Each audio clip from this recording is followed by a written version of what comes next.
새해 인사하십시다. 새해에도 하나님의 은혜가 풍성하게 넘치길 바랍니다.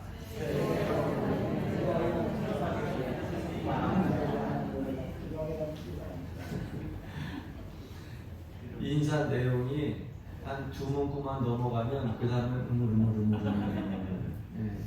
짧게 합시다. 웃으면서 삽시다. 웃으면서 살겠습니다. 이 한 해 동안에 정말 신년 이 첫 예배를 시작으로 여러분 이 한 해가 다 가기까지 여러분들 입가에 웃음기가 떠나지 않고 마음에 평안이 떠나지 않기를 바랍니다. 제가 어저께 잠깐 설교 준비를 하다가 저도 종종 핸드폰 가지고 이 유튜브나 아니면 페이스북 그리고 인스타그램에 있는 영상들을 가끔 봐요. 그런데 그 가끔 보다 보니까 아주 재밌는 내용이 하나 올라와가지고 말씀 듣기 전에 우리의 굳어진 얼굴도 좀 필정해서 여러분들에게 그 제가 한번 웃었던 그 내용을 전해드리려고 해요. 숫자 2.5라고 하는 그 숫자 2.5가 숫자 3이라고 하는 형님을 만나서 늘 만나게 되면 2.5라고 하는 이 숫자가 아이고 그 3자 숫자인 형님에게 형님 뭐 부탁하실 거 있으십니까? 오늘 뭐 필요하신 거 있습니까?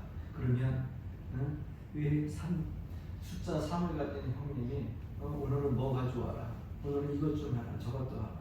그래서 항상 두렵고 떨리는 마음으로 이 2.5 숫자는 3자 숫자인 형님에게 깍듯하게 인사를 합니다. 그런데 어느 날 이 2.5 숫자가 가진 이 숫자가 와가지고서 그 3자 그 형님에게 인사를 하지 않고 바닥바닥 서 있더라는 거예요. 그래서 너 인사를 왜 하느냐 그랬더니 내가 인사를 왜 해? 갑자기 매일 그렇게 살아왔는데 그래서 이 3자 숫자 형님이 이게 미쳤나? 눈에 비는 게 없나? 했더니 너 대체 뭐하고 와서 이렇게 바뀌었어? 그랬더니 2.5 숫자 가진 이 사람이 하는 얘기가 오늘 나 점 빼고 왔다 그러더래요. 이 얘기가 맨 처음에 뭔 얘기인지 알고서 막 웃어서 뭔 얘기가 가만히 봤더니 2.5가 3보다 작아서 맨날 형님 해봤는데 그것이 하도 서러워가지고 어느 날 가가지고 점을 빼고 왔대. 그랬더니 숫자가 25가 됐으니까 3보다 한참 높잖아. 이제는 3이 형이라 불러야 되는 거예요. 제가 나중에 그것이 생각이 나서 어저께 그 내용을 보다 한참 웃었어요. 그러면서 무슨 생각을 했냐면 우리 사람들은 인간적인 숫자로 따지면 5밖에 안 되지만 마귀의 숫자는 6이라고 하잖아요. 그런데 하나님의 숫자는 7이요. 또 9예요. 그래서 우리는 도저히 마귀를 이길 수 없지만 우리 숫자에 예수 그리스도가 거하면 우리 안에 예수님이 거하면 6이 플러스 되고 9가 플러스가 되니까 당연히 7이 플러스가 되고 9가 플러스가 되니까 5 플러스 7하면 6보다 커요 작아요? 5 플러스 9 하면 6보다 작아요 커요? 훨씬 크죠. 예수님을 내 안에 모시면 우리가 마귀를 이길 수 있다고 하는 거예요. 여러분들 가운데 혹시라도 점 안 빼신 분들이 있으면 빨리 점을 빼세요. 점을 빼면 마귀가 꼼짝 못해요. 제가 어저께 그 내용을 이렇게 영상을 보면서 마음의 흐뭇함을 갖고 말씀을 준비를 하는데 예수님께서 베드로를 향해서 물으셨던 이 세 번의 질문이 너무 무섭게도 내 마음속에 다가왔습니다. 네가 나를 사랑하느냐? 네가 나를 사랑하느냐? 아마 저뿐만 아니라 여러분도 베드로의 자리에 있었다고 하면 특히나 질문을 3번씩이나 똑같이 베드로에게 질문한 것처럼 하셨다고 하면 처음에는 우리는 가볍게 대답했을 거예요. 베드로처럼 네가 나를 사랑하느냐? 시몬아 아무개야 네가 나를 사랑하느냐? 여러분 쉽게 대답할 겁니다. 예, 제가 주님 사랑합니다. 그러니까 신년 감사 첫 예배 때에 세상에 속하여 있지 않고 주님 성전에 나와서 예배하지요. 또 묻습니다. 내가 정말 나를 사랑하느냐? 주님 사랑한다니까요. 그러니까 오늘 예배에 나왔죠. 그러냐? 주님이 또 물으셔요. 비가 어두우신 것도 아닌데 정말 내가 나를 사랑하느냐? 베드로는 이 세 번째 질문에 고민을 했다고 성경은 기록하고 있어요. 근데 저도 예수님께서 저와 여러분들에게 내가 나를 사랑하느냐 똑같은 질문을 세 번씩 한다고 하면 고민할 수밖에 없을 것 같아요. 첫 번째 사랑하느냐, 두 번째 사랑하느냐 쉽게 사랑한다니까는요. 사랑해요. 그런데 또 다시 한번 물어본다고 하면 정말 내가 주님을 사랑하는가? 왜 또 자꾸 물으시는 걸까? 하면서 내 자신을 정리하고 난 다음에 정말 주님을 사랑하는 마음을 가지고 대답을 하게 될 겁니다. 첫 번째, 두 번째, 세 번째 질문의 내용은 똑같아요. 그러나 질문의 깊이가 달랐다고 하는 것을 성경을 통해서 우리가 보게 됩니다. 그래서 베드로는 첫 번째, 두 번째는 쉽게 대답을 했지만 세 번째는 내가 나를 사랑하느냐? 예수님이 질문하셨을 때 자기 자신을 되돌아보고 점검해보고 정리해보고 진심으로 대답했어야만 됐습니다. 내가 정말 주님을 사랑한다고 고백한 이 말이 진심인지 홀 좋은 말뿐인지 정말 내가 주님을 뜨겁게 사랑해서 또 한 번 사랑한다고 대답할 수 있는 건지 고민을 하게 됩니다. 이것을 우리가 가만히 생각해 보게 되면 이제 저나 여러분들도 쉽게 주님이 너희가 아무아무개야 나를 사랑하느냐 이렇게 질문했을 때에 우린 너무나도 쉽게 예 주님 사랑합니다. 예수님 사랑합니다. 이렇게 바로 대답하지 못하고 고민하게 될 거예요. 베드로의 반응이 그랬거든요. 오늘 17절 말씀 보니까 세 번째 이르시되 요한의 아들 시몬아 내가 나를 사랑하느냐 하시니 주께서 세 번째 내가 나를 사랑하느냐 하심으로 베드로가 근심하여 이르되 주님 모든 것을 아시오매 내가 주님을 사랑하는 줄을 주님께서 아시나이다. 이렇게 고백합니다. 세 번째 대답할 때는 근심하고 아주 진심으로 그 마음을 다해서 생각해보고 대답을 했습니다. 그래서 저는 설교 이 앞부분에서는 예수님의 질문에 대한 그 질문에 초점을 맞출 것이고 그리고 이 뒤쪽에 후반기에 가서는 우리의 대답에 대하여서 초점을 맞추면서 말씀을 전해보려고 해요. 예수님이 베드로에게 아니 저와 여러분들에게 물으셨던 세 번의 질문은 어떤 의미를 가지고 있을까? 먼저 첫 번째로 내가 나를 사랑하느냐라고 하는 첫 번째 예수님의 질문은 회복을 위한 질문이었습니다. 예수님이 베드로를 찾아온 그 때가 어느 때인지를 우리가 알아야 돼요. 그때는 베드로가 여자아이 앞에서 예수님을 세 번씩 모른다고 부인한 다음에 다구름 소리에 엉엉 울면서 내가 예수님을 쫓아다니고 사랑했다고 하는 그 모든 자기의 결단과 말이요 쌓은 그 공든탑이 다 무너졌어요. 자기 자신에게 너무 실망을 해가지고 이제는 주님을 따를 용기조차 없어가지고 야 주님을 세 번씩 부인한 내가 그것도 주는 그리스도시요 살아계신 하나님의 아들이라고 하는 고백을 통하여 반석이라고 하는 그러한 별명까지 이름까지 얻었는데 모든 사람은 다 주를 버릴지라도 나는 주님 버리지 않고 끝까지 주님 따라가겠다고 목숨까지 내놓겠다고 그렇게 약속을 했는데 그랬던 내가 입으로 결단하고 고백했던 내가 자그마한 여자아이 앞에서 세 번씩이나 예수님을 모른다는 자기 자신에 대한 실망이 너무 커가지고 자기 이전에 살던 갈릴리로 와가지고 그곳에서 다시금 어부 생활을 하면서 고기를 잡고 있었어요. 하루하루 살면서도 자기 자신에게 너무 큰 실망을 가지고 살아가고 있었던 그때였습니다. 마귀는 아침에 일어나고 저녁에 잘 때까지 계속해서 그 생각을 떠나지 않게 합니다. 너는 결코 하나님께 절대 쓰임받을 수 없어. 너는 절대 예수님의 제자가 될 수 없어. 야, 예수님을 3번씩이나 모른다고 부인하고 여자아이 앞에서, 야, 찰떡같이 예수님 너를 얼마나 믿었는데, 그것도 3번씩이나 부인하고 저주까지 하냐. 너는 절대 예수님 제자가 될 수 없어. 마귀는 계속 아침마다 일어날 때, 잠자리에 들 때마다 그 마음에 속삭이면서 그 내면에 더욱더 실망과 아픔을 전해줍니다.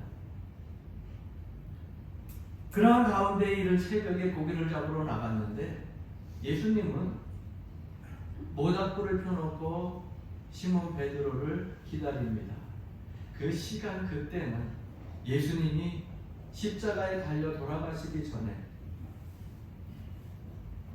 고난을 당할 때에 한 여자애가 와서 모닥불에 손을 비치고 뜨거운 자기 추운 것을 옮기로 따뜻하게 말리고 있을 때에 여자아이가 와서 물었었던 그 새벽하고 똑같은 시간대에 모닥불도 똑같이 피워져 있어요. 아침 추운 온기가 추운 냉기가 있는 그러한 시절이에요. 그런데 모닥불을 피고 똑같은 상황 속에서 주님께서 갈릴리에서 모닥불을 피고 베드로를 기다리고 있습니다.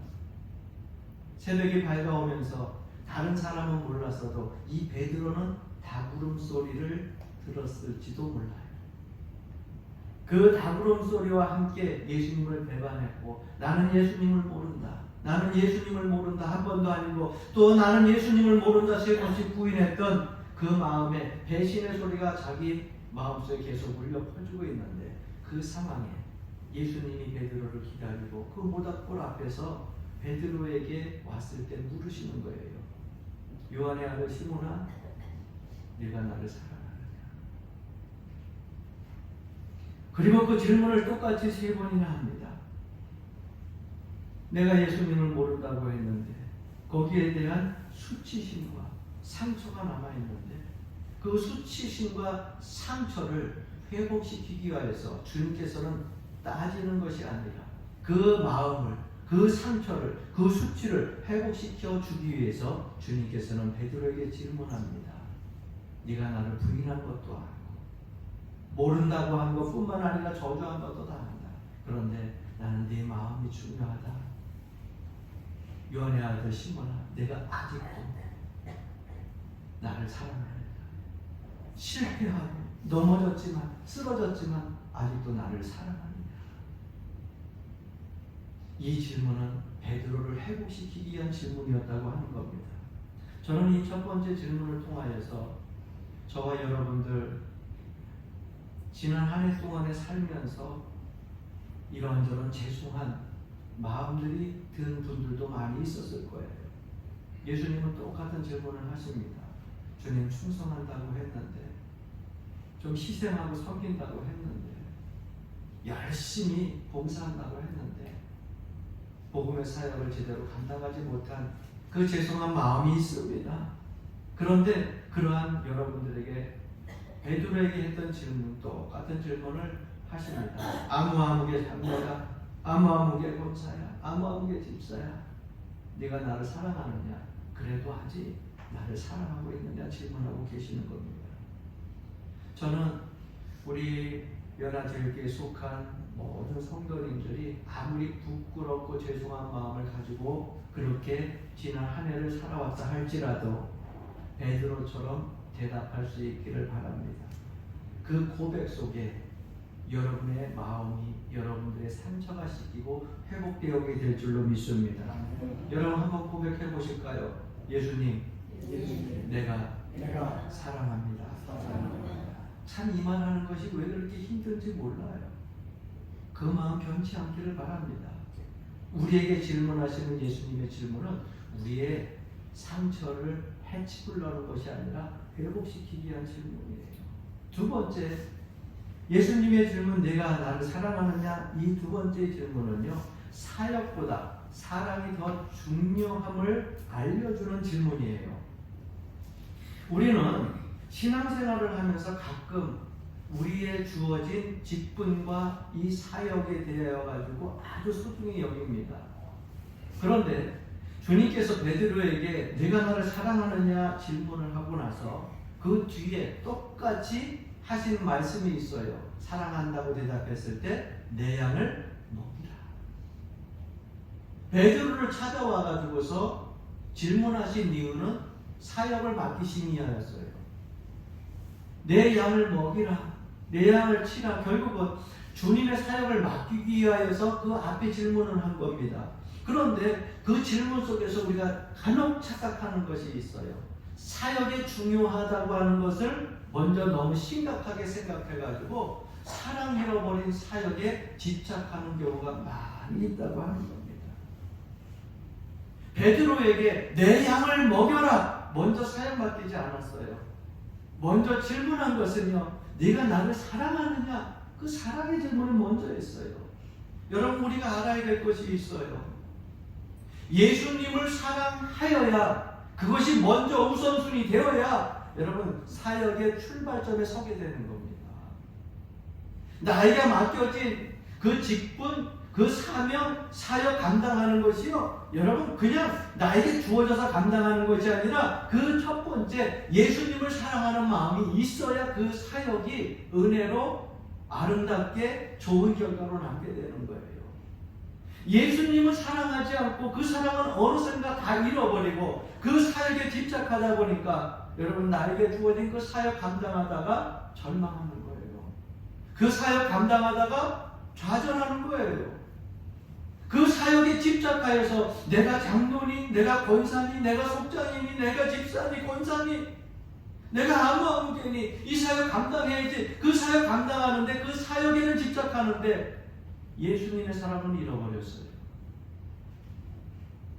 그래서 사랑은 어디 가고 사역에만 집착합니다. 그러다 보니까 넘어지고 쓰러지고 상처받고 치유가 되는 거예요. 주님을 사랑하는 것이 사역의 첫 출발임을 분명히 기억하시기를 주의 이름으로 간절히 축원합니다. 내가 모든 사역을 감당하는 것도요, 예수님을 사랑해야 그 사역 감당할 수 있는 거예요. 그쵸? 밤낮 없이 남을 섬기는 그러한 나눔 복지를 통해서 황금 같은 주말도 그저 남을 섬기는데 모든 것들을 다 포기하고 섬기는데 그것을 나에게 있어가지고 기쁨과 보람으로 생각하는데 여러분 사랑이 없다고 하면, 사랑이 빠진다고 하면 그 나눔 봉사도 그렇게 좋은 나눔 봉사는 아니에요. 빛 좋은 개살구라고 하는 속담이 있듯이 사랑이 빠지면 소용이 없는 거예요. 예수님을 양을 맡기기 전에 3번이나 물으셨어요. 네가 나를 사랑하느냐?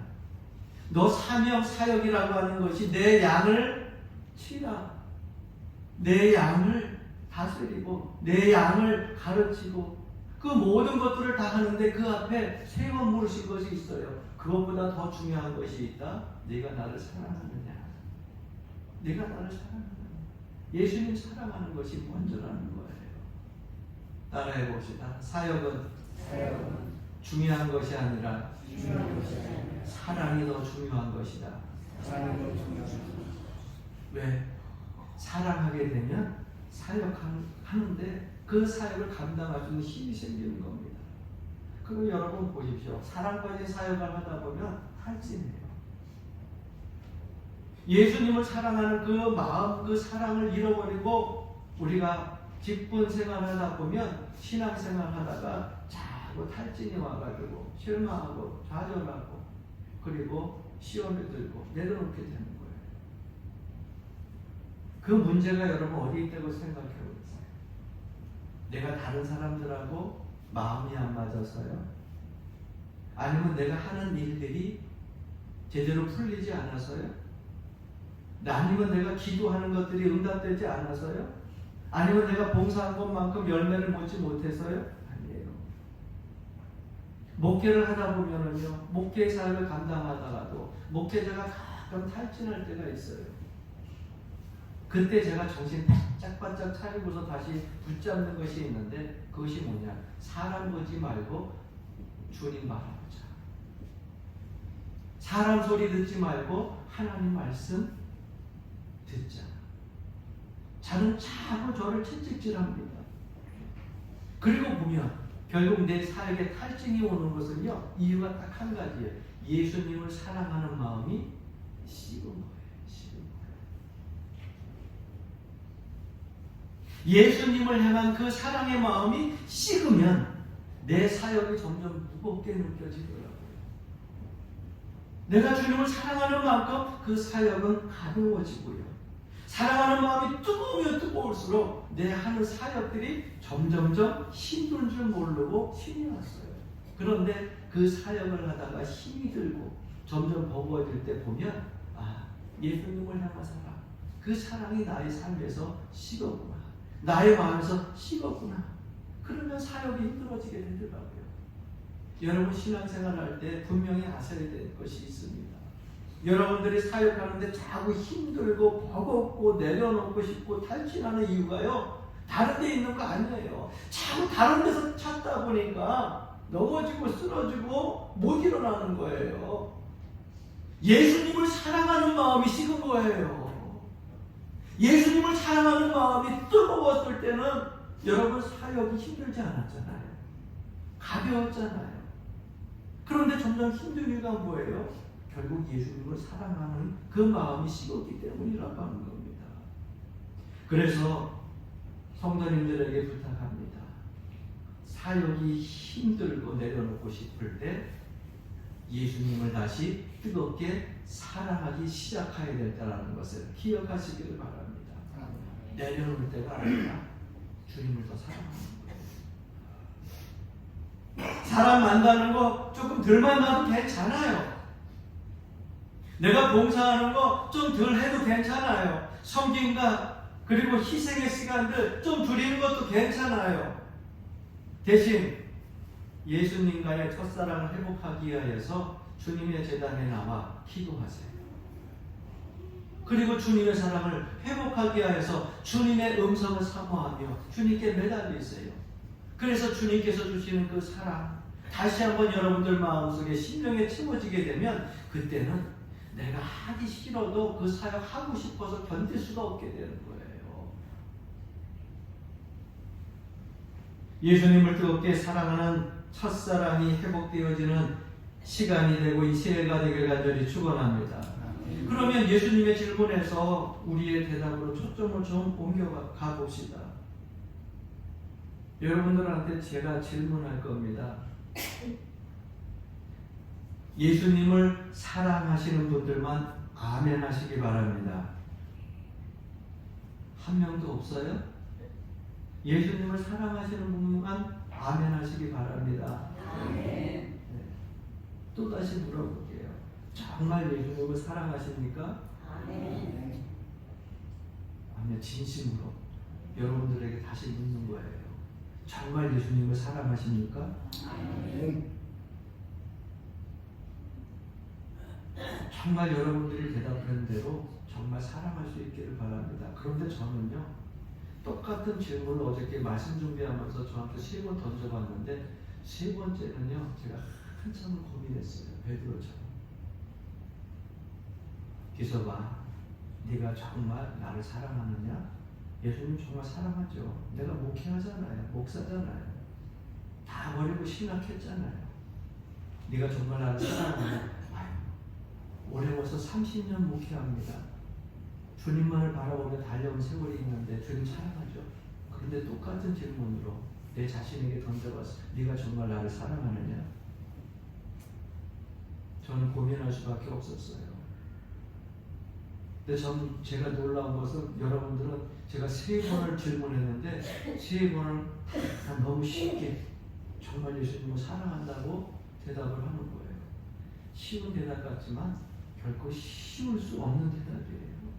베드로처럼 예 사랑합니다 주님. 아 사랑한다니까는요. 그런데 3번째 물을 때 베드로도 고민했고 근심했다 그랬어요. 아 3번째 질문은 절대로 쉽게 절대로 가볍게 대답할 수 없겠구나 고민하고 근심하고 나중에 주님께서 아시지 않습니까? 내가 이 주님을 3번씩 부인했지만 주님을 사랑하는 마음을 있다는 거 주님 아시지 않습니까? 조심스럽게 진심을 내비치고 대답을 합니다. 여러분, 진심으로 물을 때는 진심으로 대답해야 돼요. 예수님께서는 지금 유대인의 완전 숫자라고 하는 3번을 가지고 베드로에게 질문하고 있는 거예요. 내가 나를 사랑하느냐? 내가 나를 사랑하느냐? 내가 나를 사랑하느냐? 3번 물은 것은요, 진심으로 물으신 거예요. 그렇다면 우리도 주님께서 진심으로 물었을 때에 진심으로 대답해야 됩니다. 고민하고 고심하고 두려운 마음으로 내 마음에 정말 주님을 사랑하는 그런 마음이 있을 때 내가 주님을 사랑합니다. 그렇게 대답할 수 있어야 되는 거예요. 이제는 여러분들의 대답이 궁금해져요. 여러분 정말 예수님을 사랑하십니까? 우리가 주님께 드리는 예수님 사랑합니다라는 그 고백을 들으면서 어느 때는요 한없이 가벼움을 느낄 때가 많이 있습니다. 저렇게 쉽게 울면서 쉽게 웃으면서 고백할 수 있는 그 예수님을 사랑한다는 고백, 그렇게 하고 나서 우리는 예배당을 나서게 될 때에 그 사랑하는 예수님을 너무 쉽게 잃어버린다는 거예요. 사랑한다면서요. 정말 사랑한다면서요. 진심으로 사랑한다면서요. 우리는 예배당을 나설 때 너무 쉽게 그 예수님을 잃어버려요. 어떻게 사랑하는 분을 그렇게 쉽게 잊어버릴 수 있을까요? 저는 말씀을 계속 준비할 수가 없어서요. 어저께 기타를 들고 교회에 와서 찬송을 합니다. 가끔 제가 하는 찬송들이 있어요. 그래서 마음이 기쁘거나 울적할 때 와서 기타를 들고 찬송을 해요. 그래서 복음성가를 부르는데 여러분들이 잘 아는 찬송은 어저께 복음성가를 부르다가 제가 얼마나 이 수도꼭지가 터져가지고 또 혼자서 한참 불렀어요. 왜냐하면 늘 부르던 찬송인데 그 가사가 내 마음속에 와서 전국을 찌르기 시작했어요. 여러분 이런 복음성가 아시죠? 비바람이 앞길을 막아도 나는 가리 주의 길을 가리, 눈보라가 앞길을 막아도 나는 가리 주의 길을 가리. 이 찬송 얼마나 좋아요 가사가. 그런데 마지막 가사에 내 마음이 아프기 시작한 거예요. 그 마지막 가사가 이런 가사예요. 주 예수 사랑하리 라 나의 생명 다할 때까지. 저는요 이 찬송 부르면서 너무 많이 울었어요. 늘 부르는 찬송이었지만 주님을 사랑한다. 그런데 나의 생명 다할 때까지 너무 쉽게 그동안 찬송을 부른 거야. 그런데 다시 이 말씀을 준비하다 생각해 보니까 주님을 사랑하는데 나의 생명을 다할 때까지 사랑한다는 거, 이거 너무 쉽게 부르는 찬송이 아닌가. 나는 수없이 몇십 번을 몇백 번을 불렀던 찬송이에요. 그런데 이 찬송의 가사가 내 마음을 너무너무 아프게 했어요. 정말 내가 주님을 사랑하는데 내 생명 다할 때까지 사랑할 수 있을까? 정말 내가 진짜 예수님을 사랑하는가? 사랑을 얼마나 사랑하고 있는가?